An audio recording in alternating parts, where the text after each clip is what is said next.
কি মজা! উঁচুতে ছুঁড়ে মারি।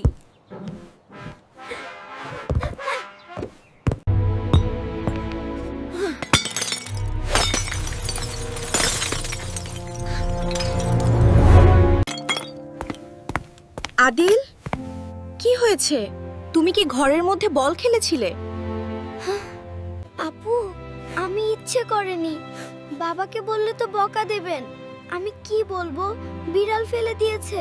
না ভাইয়া, মিথ্যা বলা মহাপাপ। আল্লাহ সবকিছু দেখেন। তুমি সত্য বলো, আল্লাহ সাহায্য করবেন।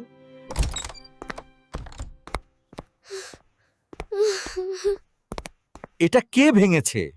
বাবা, আমাকে মাফ করে দাও। খেলতে গিয়ে ভুল করে আমার হাত থেকে বল লেগে এটা ভেঙে গেছে। ফুলদানি ভাঙায় কষ্ট পেয়েছি, কিন্তু তুমি সত্য বলেছো দেখে আমি তার চেয়েও বেশি খুশি হয়েছি। হ্যাঁ, তোমরা সত্য কথা বলো। নিশ্চয়ই সত্য জান্নাতের পথ দেখায়।